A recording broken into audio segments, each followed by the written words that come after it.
Magíster Pierina Donaire, y efectivamente, el día de hoy voy a hablar sobre un tipo de prueba en el laboratorio, que es la prueba cualitativa, que en muchos laboratorios actuales se está utilizando. Aquí englobamos muchas pruebas, como pruebas rápidas, pruebas de ELISA, pruebas de microbiología, entre otras áreas. Yo sé que en laboratorio manejamos una vasta cantidad de pruebas cuantitativas, donde el resultado es numérico y tiene muchas formas de poder evaluar el desempeño.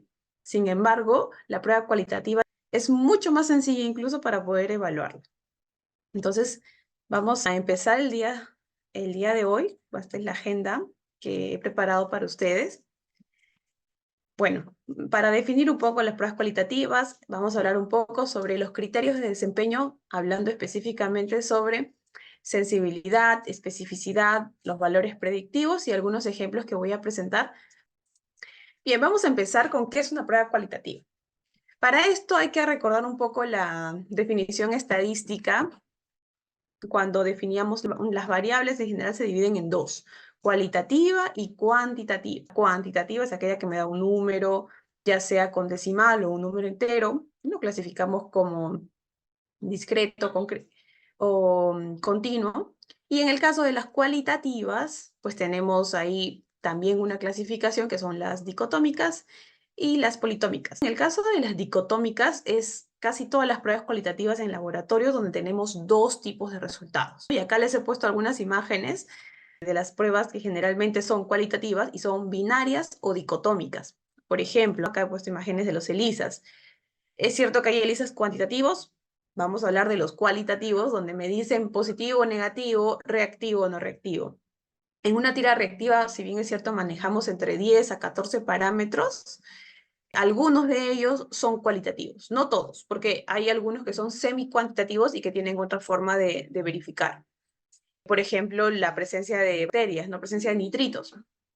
Nitrito positivo o nitrito negativo. También hay presencias del pH, bueno, de cierta manera, pero principalmente es la presencia de nitrito, que es una prueba cualitativa. Acá pruebas rápidas en general, bueno, acá les puse de unas pruebas de drogas, que claramente uno pone positivo o negativo, aquí no hay indeterminado o hay un punto de corte, no. En este caso, el resultado es solamente dos opciones.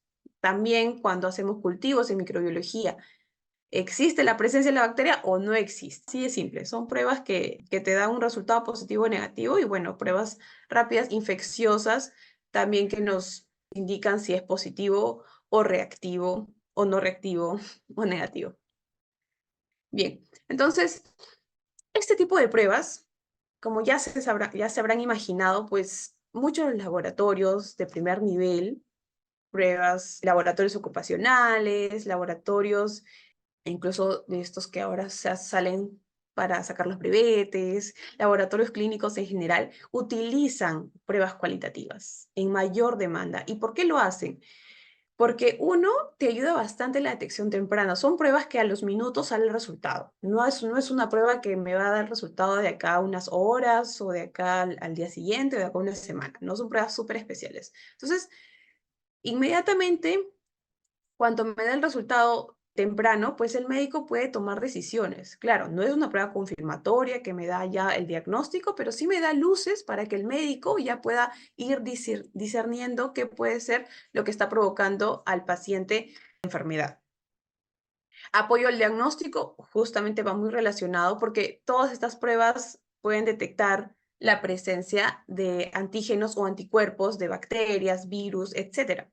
Y fáciles de implementar, o sea, estas pruebas no requieren equipamiento, no requieren una súper especialización del personal, tú lo puedes implementar sin necesidad de acondicionar tanto el laboratorio en sí, los resultados súper rápidos, la interpretación también súper rápida, la impresión del resultado, entre otros, solamente como ser cualitativa ya te da el resultado súper fácil de reportar.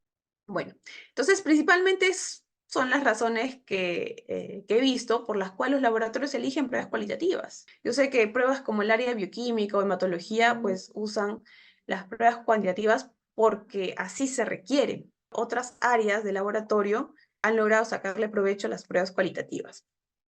Ahora, ¿en qué se diferencia? las pruebas cuantitativas como tal, para nosotros verificarlas, necesitamos evaluarlas. Las pruebas cuantitativas necesitamos evaluar su precisión, para eso hay protocolos de la CLSI como el EP15 cuando se implementa un equipo, exactitud también a través de los controles de calidad externo, evaluación de linealidad, ahí tenemos la EP6 y otros protocolos, el rango de referencia también. Entonces, todos estos 4 variables se tienen que evaluar en una prueba cuantitativa. Mientras que en una prueba cualitativa es mucho más sencillo y es mucho más fácil de implementar y poder verificar cómo estamos trabajando con estas pruebas. Para ello, por ejemplo, exactitud no se trabaja, linealidad tampoco, rango de referencia, estas no aplican para una prueba cualitativa. En el caso de la precisión, aplican ciertos casos, específicamente ELISAs. De repente aquí en el público han trabajado con pruebas de inmunología, donde tenemos puntos de corte, mayor a 1 positivo, menor a 1 negativo. Si me salió 0.5 en el cutoff, negativo. Si me salió 1.6, positivo. O si me salió 2, me salió 6, 12, igual es positivo. Pero cuando ya tengo un valor numérico como cutoff, entonces sí puedo hacer un test de precisión, sí puedo repetir las muestras y puedo ver cuánto me está saliendo en cada repetición y de esta manera calcular un coeficiente de variación y ver si efectivamente mi prueba cualitativa, en este caso un ELISA, tiene un margen de precisión adecuado. Pero solamente es en ese caso, nada más cuando tienen el cutoff.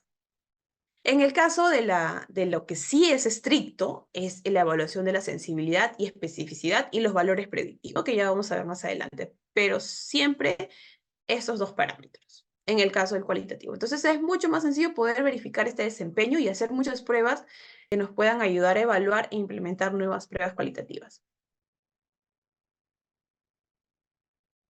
Ahora hablando específicamente cómo las evalúo, aquí a continuación voy a comentar un poco de los estándares y protocolos que trabaja de acuerdo a la CLSI EP12A3, porque ya estamos en la versión 3, y la INACAL, que es el Instituto Nacional de la Calidad a nivel nacional, que también se rige un poco de la CLSI, pero también tiene sus protocolos internos que son bastante aplicables a nuestra realidad. Entonces nosotros nos vamos a basar en estos 2 estándares y también en el CLIA, que también lo voy a mencionar, que son las principales entidades que nos van a regular los procedimientos para evaluar el desempeño de las pruebas cualitativas. Ahora, ¿en qué consiste? Pues vamos a evaluar sensibilidad, especificidad, los valores predictivos positivos y negativos. Ahora, entre paréntesis he colocado sensibilidad y acuerdos positivos y especificidad, acuerdos negativos. ¿Y esto a qué se debe?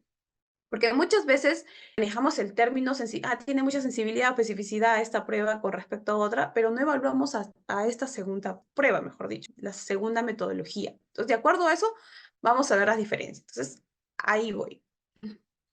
En cuanto a la sensibilidad y especificidad, para nosotros evaluar en la prueba que estoy trabajando, yo necesito comparar los resultados que yo tengo en mi prueba con una prueba de mayor rango.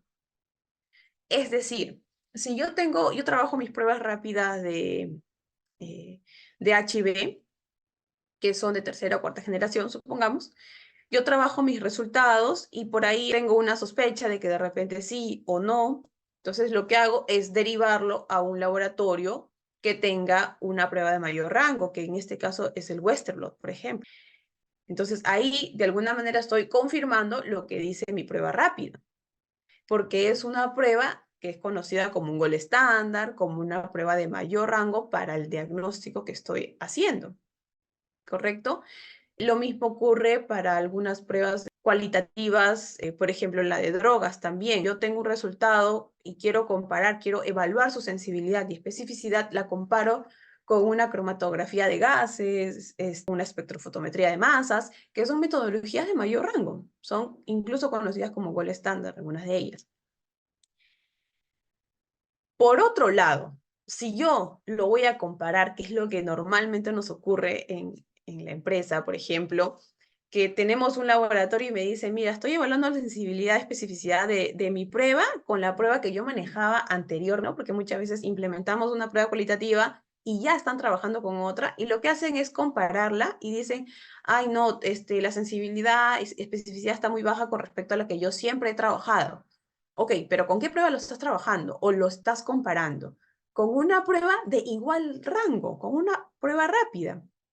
Lo mismo ocurre con las tiras de orina. A veces lo están comparando una tira de orina con otra tira de orina. Entonces, ahí no estamos hablando de sensibilidad o especificidad. Estamos hablando de acuerdos positivos y acuerdos negativos. Entonces, no podemos hablar de que mi prueba es más sensible que la otra prueba si es que la otra prueba es de igual rango. Entonces, valgan las aclaraciones para que mejoremos un poco la diferenciación entre ambos términos, ¿correcto? Entonces, casi siempre en los insertos, si ustedes se ponen a revisar en los insertos que trabajan de sus pruebas cualitativas, ustedes van a observar que los cuadros, esto vamos a hablarlo más adelante también, pero son cuadros de contingencia de 2x2, donde yo pongo en este lado la prueba que yo voy a evaluar y acá en la parte superior pues hablo sobre la prueba de referencia.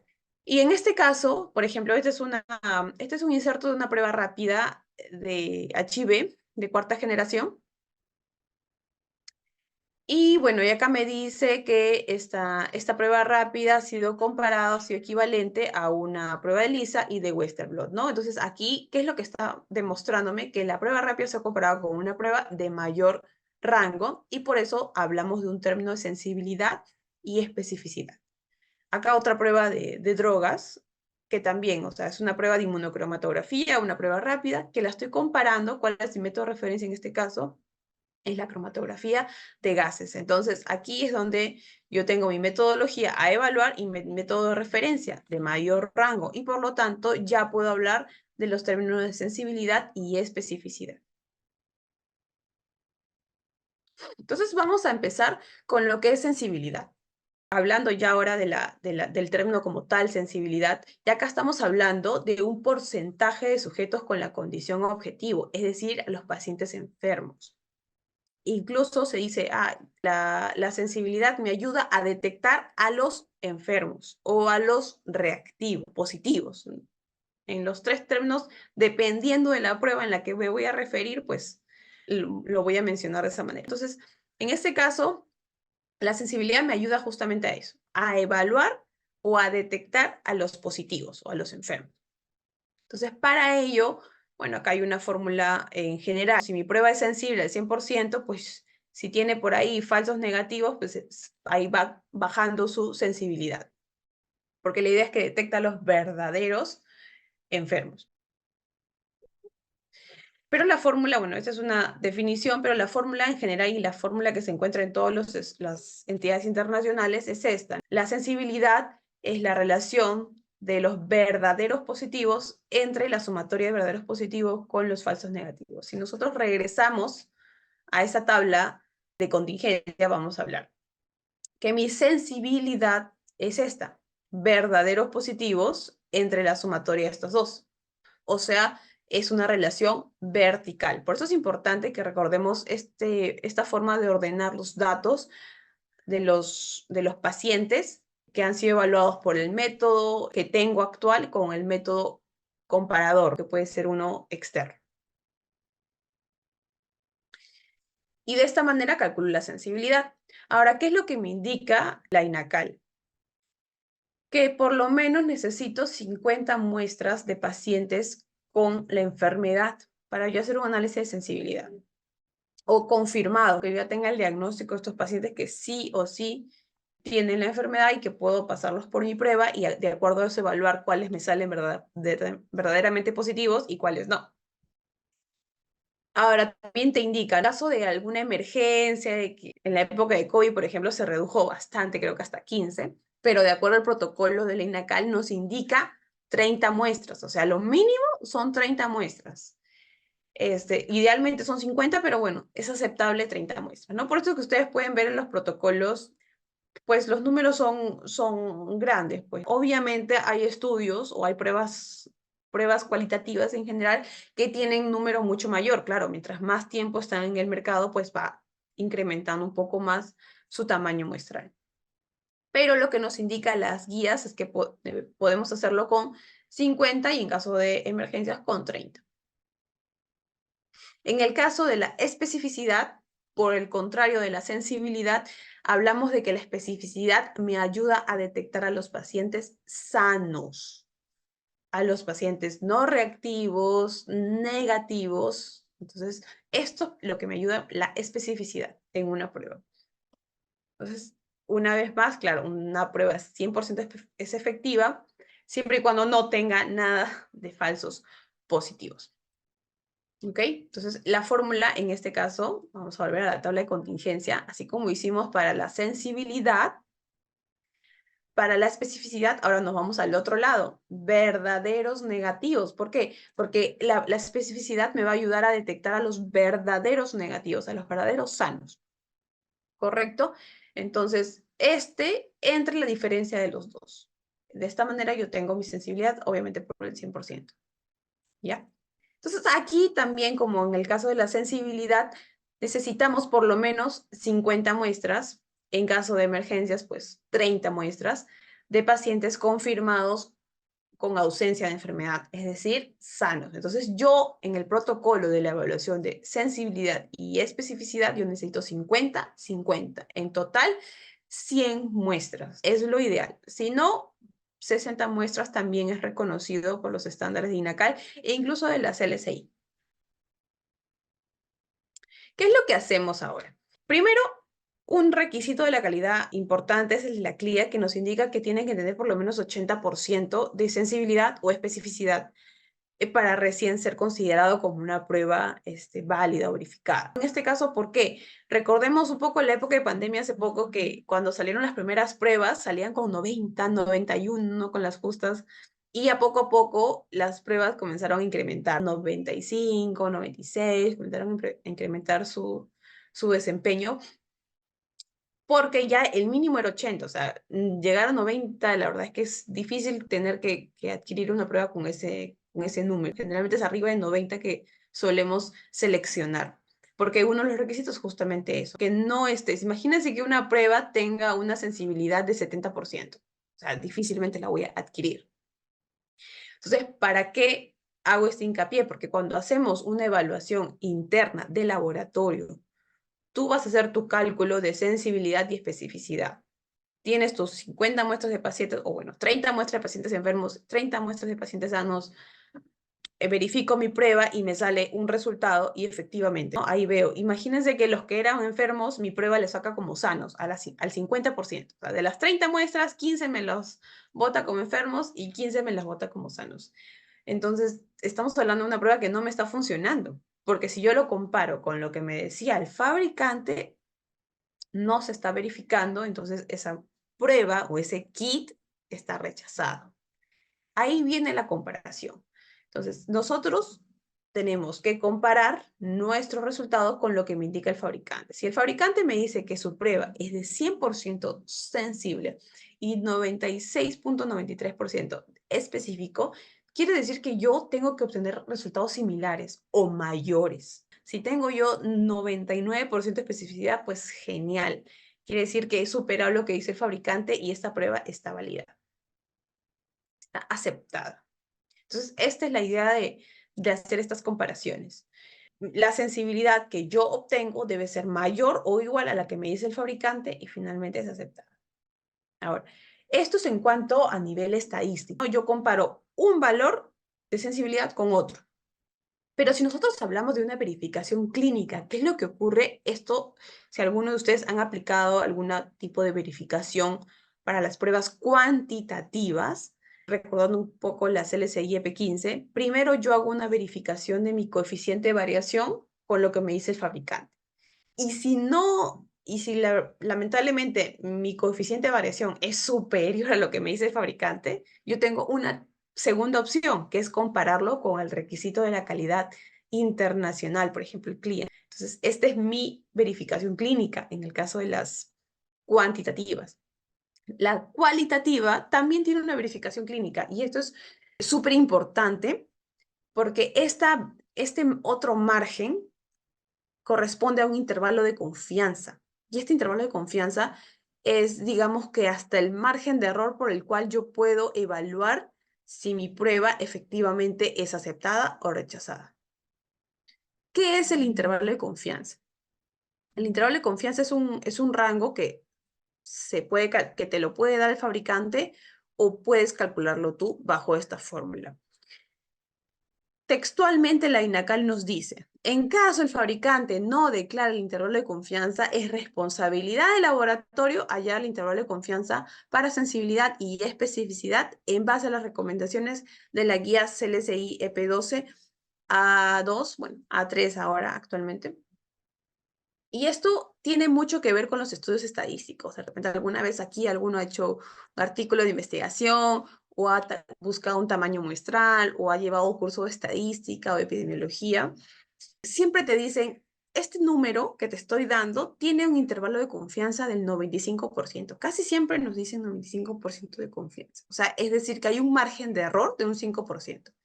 Eso es a lo que me refiero cuando hablo de ampliar el rango, el intervalo de confianza de mi sensibilidad o especificidad para mejorar su interpretación.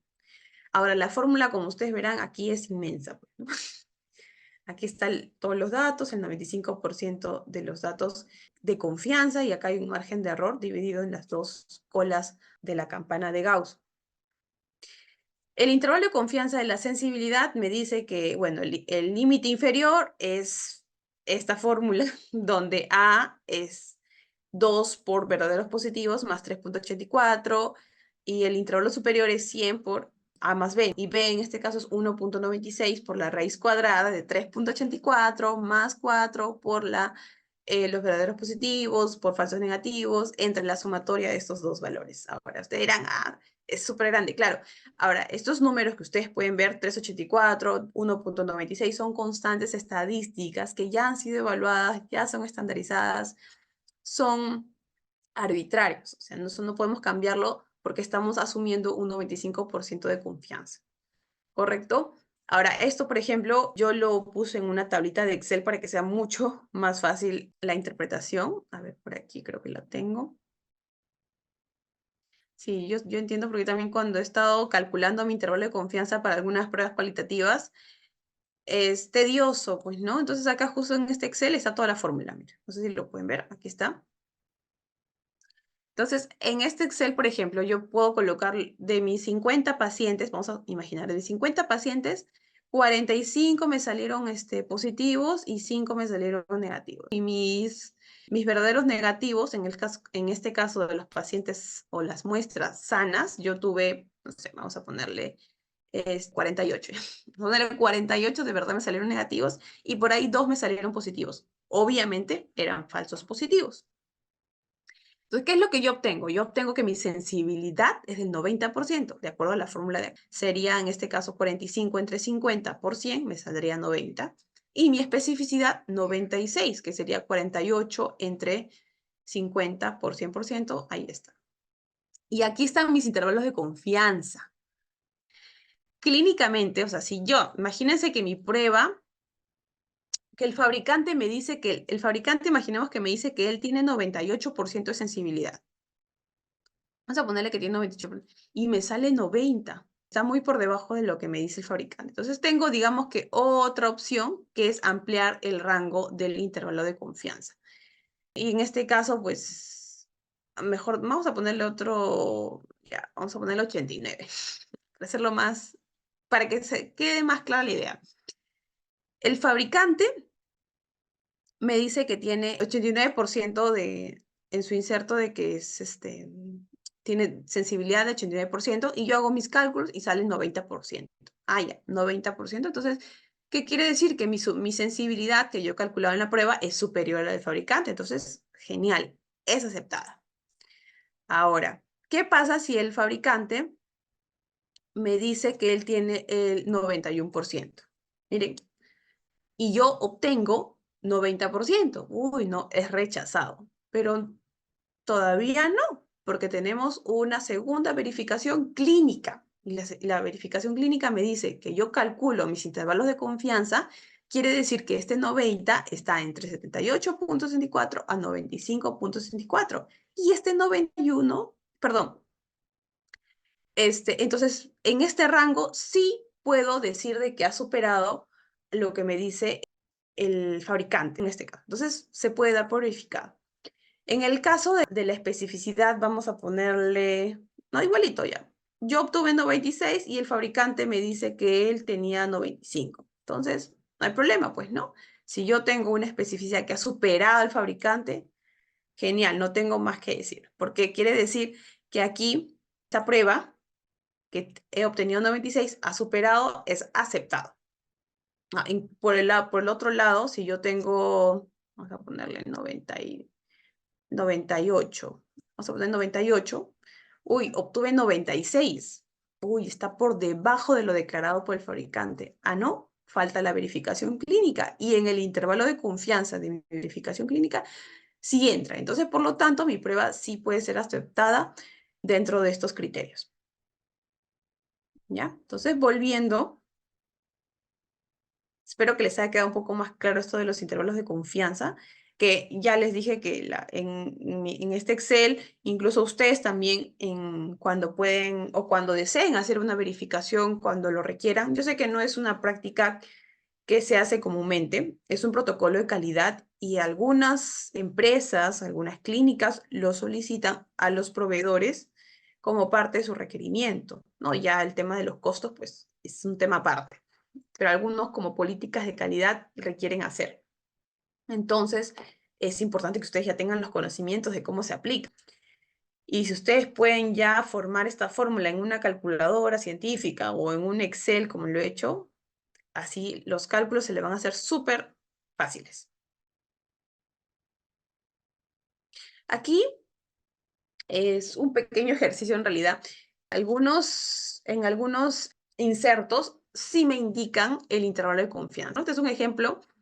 Dentro de la pandemia de la enfermedad de COVID-19 iniciada en diciembre de 2019, un laboratorio decide trabajar con una marca validada de anticuerpos, en este caso IgM, para ELISAs, y declara una sensibilidad del 88.2%, un intervalo de confianza de 79 a 7 a 93.5 y una especificidad del 100%. Miren, ojo, es 100%, pero tiene un intervalo de confianza del 91.4 a 100. Entonces, imagínense, o sea, si me sale dentro de este rango, está validada o aceptada la prueba. En este caso, bueno, en la época de COVID, pues los protocolos de verificación de pruebas eran súper cortos. Al comienzo incluso teníamos de 15 muestras. Me acuerdo muy bien que habían algunos protocolos en las pruebas rápidas que decía 15 con las justas, ¿no? Porque obviamente lo hicieron súper rápido a la necesidad de la población en general. Entonces, en este caso eran 20 muestras de pacientes que ya tenían la enfermedad confirmada, tenían el diagnóstico, y otras 20 de pacientes sanos, ¿no? Y de acuerdo a eso se descongelaron y se realizó el procedimiento de verificación. Acá está la tabla de contingencia. En el caso de la prueba, 19 salieron de los pacientes que están con enfermedad confirmada, 19 de verdad fueron positivos en la prueba de ELISA, pero uno salió un falso negativo. Y de los sanos, 19 fueron sanos y uno fue positivo. Fue falso positivo, porque en realidad no tenían la enfermedad. Entonces, voy a calcular la sensibilidad, especificidad y voy a evaluar si es reactivo, si el reactivo es aceptable. ¿No? En este caso, bajo la fórmula 19 entre 20 por 100 me sale 95. Y acá, bueno, una coincidencia, 19 entre 20 por 100 tendría 95%. Entonces, ambas pruebas salen con 95% y si yo regreso 95% superó a lo que declara el fabricante, porque acá decía 88.2%, y en el caso del 100%, ustedes van a decir, pero acá decía 100%, ahora me salió 95%. ¿Ustedes qué opinan? ¿Se verifica o no se verifica? Mejor dicho, ¿se acepta o no se acepta la prueba? Si ustedes pueden ver, en especificidad tenemos 100% con un intervalo de confianza de 91.4 a 100. Y a mí me salió 95 mi verificación interna de laboratorio. Entonces, 95 supera al intervalo de confianza, en este caso al inferior, supera 91. 95 es mayor a 91, por lo tanto, también se verifica y ambas son aceptadas y la prueba es verificada y aceptada. Aquí es otro ejemplo de acuerdos, ¿ya? Acuerdos positivos y acuerdos negativos. Se trabajó con una prueba rápida que me decía reactivo, reactivo, no reactivo y con el método de referencia. Aparentemente estuvo casi todo de acuerdo. Aquí, por ejemplo, me decía no reactivo y la prueba de referencia me decía que sí era reactivo. O sea, probablemente estos eran unos falsos negativos. Tenemos ahí 1, por ahí 2, acá 3, 4, 5, 6, 7, 8, por ahí perdí la cuenta. Entonces, estos se puso en una tabla de contingencia y efectivamente tenemos que en el método comparador habían 33 reactivos, pero mi prueba solamente detectó 25 y 8 fueron falsos negativos. Por el lado contrario, en no reactivos, efectivamente 21 fueron no reactivos y mi prueba también detectó a los 21 no reactivos. Acá, en este caso, no me dan un intervalo de confianza, lo tengo que calcular. Entonces, con el Excel puse los datos y inmediatamente yo ya tengo que la sensibilidad es 75.76 y la especificidad 100. Entonces, aquí tenemos que el intervalo de confianza, miren, 58, 87 y de 84 a 100. Ahora, como verán, CLIA que me dice que mínimo es el 80%, por lo tanto, a nivel de sensibilidad, esta prueba no es aceptada. No, tiene que ser por lo menos 80. Imagínense el intervalo de confianza, llega a casi 50%. Y uno podría confiar en la sensibilidad de esta prueba. Podría tener muchos falsos negativos. Y en cuanto a especificidad pasa, pero como prueba en general, como evaluación de desempeño, no podría calificar a esta prueba como aceptada. ¿Sí? Ahora vamos a hablar un poco de valores predictivos. En el caso de valores predictivos, esto se ha dejado de usar con los años. Sinceramente, solamente es aplicable bajo ciertas condiciones. Vamos a hablar un poco igual y les voy a dar algunos ejemplos de por qué se ha dejado de usar. Y más se usa el término de sensibilidad y especificidad. Caso de valor predictivo positivo son el porcentaje de sujetos con un resultado positivo que tienen la condición. Es decir, la confianza que yo tengo en que cuando la prueba me dice que es positivo, verdaderamente sea positivo. Y por el otro lado, cuando es valor predictivo negativo, es cuando mi resultado es negativo y cuánto es la confianza que yo tengo en que en verdad ese resultado sea negativo. De eso se trata. El caso de la sensibilidad es la detección de los verdaderos positivos, de los enfermos. La especificidad es la evaluación para detectar a los sanos o a los negativos. Y por otro lado, los valores predictivos me ayudan a validar el resultado que ya me da una prueba, si es verdadero positivo o verdadero negativo. La fórmula en este caso, si seguimos con la tabla de contingencia, es de manera horizontal. Recordando un poco, acá me voy a saltear, verdaderos positivos para hallar la sensibilidad era de manera vertical. Para el caso de valores predictivos es de manera horizontal, es decir, verdaderos positivos entre la sumatoria de estos dos. Y obviamente el valor predictivo negativo son los verdaderos negativos entre la sumatoria de estos dos. ¿Sí? Aquí está. Aquí está la fórmula y de esta manera se calcula. Ahora, ¿qué es lo que me indica la INACAL y la CLSI? Solamente en el caso que la población de estudio demuestre una prevalencia similar a la prevalencia de enfermedad dentro de la población a la que sirve el laboratorio clínico, los valores predictivos deberían ser calculados. Si no coinciden, no deberían ser calculados porque vamos a confundir la interpretación del análisis. Voy a ponerles un ejemplo. Si yo tengo un laboratorio general, que atiende a la población en general, y yo tengo que la prevalencia de sífilis es del 5%, ¿ya?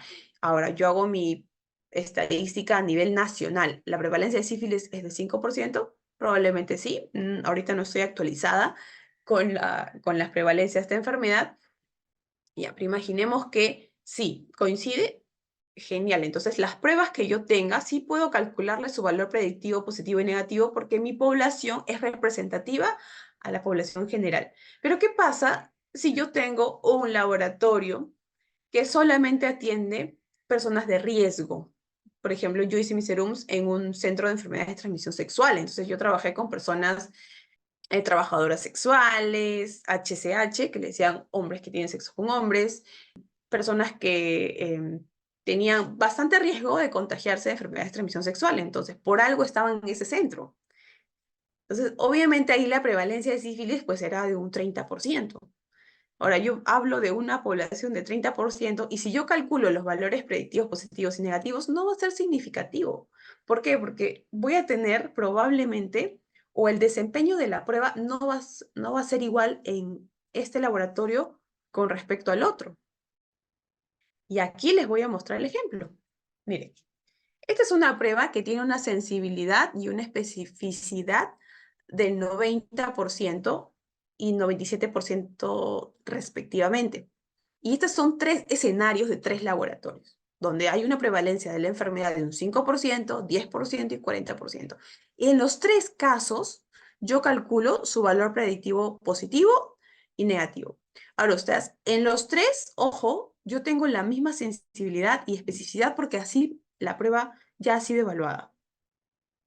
Entonces, si yo tengo 5%, pues los sanos son, enfermos 50, entre la población general, 1000, tengo un 5%. Igual acá, prevalencia de 10% es porque tengo de 100 enfermos en una población de 1000. Y acá 400 enfermos en una población de 1000. Cuando yo calculo los valores predictivos positivos y negativos, me doy cuenta que en una prevalencia del 5%, el valor predictivo positivo me da 63%. O sea, es súper bajo, claro, porque es una prevalencia súper baja. Entonces, voy a tener pocos casos de positivos. En cambio, en una población de prevalencia de 40%, voy a tener un 95% de valor predictivo positivo. Claro, porque obviamente voy a tener más casos positivos. Entonces, estoy falseando, o sea, estoy interpretando mal, porque esto es obvio. El valor predictivo positivo, por definición, me ayuda a creer en mi resultado positivo, que de verdad es positivo. Obviamente, el valor predictivo en una población donde la prevalencia es de 40%, pues los positivos son positivos, porque de verdad hay mucha cantidad de enfermos ahí. Mientras que en una población de 5%, pues va a ir bajando, pero en realidad no podría confiar en estos valores porque supongamos que esta es la población representativa, supongamos, ¿no?, que la población a nivel nacional o de laboratorio es solo de 10%. Pero obviamente si mis prevalencias son más altas en un laboratorio, voy a pensar, uy, no, esta prueba tiene un valor predictivo positivo súper bueno, cuando de repente no, de repente es 78, solamente que por tu prevalencia de tu población está aumentando falsamente. ¿Correcto? Espero que con este ejemplo les haya quedado claro por qué se ha dejado de usar mucho los valores predictivos. Es muy subjetivo porque a veces la población con la que tú trabajas a veces no es representativa de toda la población en general. Ya a modo de conclusión, acá es un último mensaje. A medida que yo aumento la sensibilidad, a ver, recordando un poco, la sensibilidad me ayuda a detectar a los enfermos. Entonces, si una prueba yo le exijo que tenga la mayor sensibilidad, más de 100% o 100%, ¿no? 100% de sensibilidad, ¿qué es lo que voy a detectar? Ah, en una prueba que tenga alta sensibilidad, yo voy a detectar positivo, positivo, positivo, positivo, positivo, positivo, ¿correcto? Entonces, tengo tantos positivos que obviamente por ahí se me va a escapar algunos falsos positivos, ¿no? Es como una prueba súper sensible. Positivo, positivo, positivo, por ahí van a haber algunos falsos positivos. De hecho, ¿qué quiere decir esto? Que cuando me salga un positivo, pues el valor predictivo de que esa prueba sea positiva es baja. O sea, de tantos positivos, se me puede escapar falsos positivos y por lo tanto el valor predictivo positivo es baja o disminuye. Por otro lado, si en esa prueba altamente sensible que tengo positivos, positivos, positivos, positivos, el día que me salga negativo, ese es verdadero negativo. entonces su valor predictivo negativo aumenta, ¿sí? Entonces, si hacemos un análisis ahora de la especificidad que me ayuda a detectar a los verdaderos sanos, a los verdaderos negativos, entonces imagínense una prueba con una alta especificidad sobre la sensibilidad. O sea, ¿qué es lo que me va a dar una prueba con altísima especificidad? Es que negativo, negativo, negativo, negativo. Entonces, por lo tanto, por ahí se le va a escapar algunos falsos negativos, que quiere decir que el valor predictivo negativo disminuye. Entonces, en una prueba así que me sale negativo, negativo, negativo, basta que una vez me salga positivo, ese es un verdadero positivo. Por lo tanto, el valor predictivo positivo aumenta, ¿sí? Espero que les haya quedado claro. Por último, la importancia de una prueba específica y sensible es que tengamos un equilibrio al momento de solicitar y al momento de evaluarla. Si nosotros, por ejemplo, tenemos un escenario de una campaña de despistaje de enfermedades infecciosas, prefiero una prueba de mayor sensibilidad o especificidad. Muchas de las pruebas rápidas que utilizamos en las campañas de despistaje, aquí está la palabra clave, despistaje o tamizaje, lo que queremos es captar a todos, todos los que podamos. Entonces, ahí lo que nos interesa es que tenga mayor sensibilidad para que no se nos escape nadie. Porque esa es la idea. Hasta vamos a ponerle un anemia, con anemia o sin anemia, ¿no? Lo que queremos es captar la mayor cantidad, que no se nos escape, porque esa es la idea de una campaña.